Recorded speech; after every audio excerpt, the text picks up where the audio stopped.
রূহ জিনিসটা আসলে কি? ইসলামে এটা নিয়ে অনেক রহস্য আছে। চলুন একটু জানার চেষ্টা করা যাক। তো সবার আগে যে প্রশ্নটা মাথায় আসে, এই রূহ আসলে কি? দেখুন, কোরআন কিন্তু সরাসরিই বলছে রূহ হল আল্লাহর নির্দেশ। এর জ্ঞান মানুষকে খুব কমই দেয়া হয়েছে। আচ্ছা, তাহলে এর শুরুটা কিভাবে হয়? কিভাবে এটা মানবদেহে আসে? এখানেই বলা হচ্ছে, আল্লাহ যখন মানুষকে সুঠাম করলেন, তখন তার তরফ থেকে রূহ ফুঁকে দিলেন। একটা হাদিস থেকে জানা যায়, গর্ভে ১২০ দিন পূর্ণ হলে ফেরেশতার মাধ্যমে রূহ প্রবেশ করানো হয়।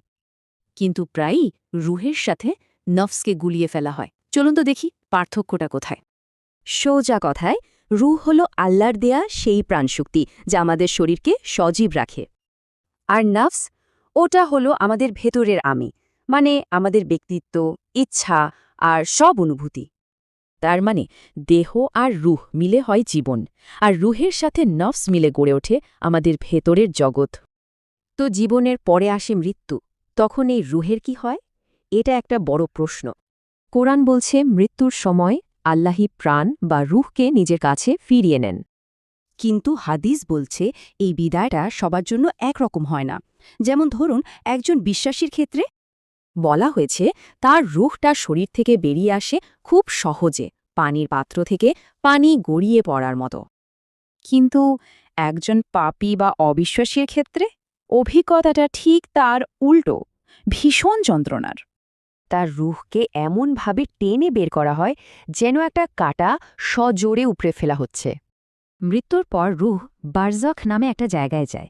এটা হলো বিচার দিবসের আগের অপেক্ষার জগৎ। সেখানে বিশ্বাসীরা জান্নাতের আরাম পায় আর পাপীরা পায় কষ্ট। এটা তাদের পরিণতির একটা ঝলক।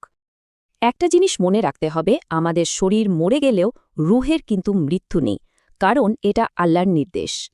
চলুন এক নজরে পুরো যাত্রাটা আবার দেখিনি, শুরু থেকে শেষ পর্যন্ত। এই যাত্রার শেষ স্টেশন হল বিচার দিবস। সেদিনই রূহের চূড়ান্ত প্রত্যাবর্তন হবে। চূড়ান্ত বিচার বা হিসাব নিকাশের জন্য রূহকে আবারও তার আগের শরীরে ফিরিয়ে দেওয়া হবে। পুরো যাত্রাটা তো বোঝা গেল, কিন্তু রূহের আসল পরিচয়, সেটা কিন্তু সেই ঐশ্বরিক রহস্যই থেকে গেল।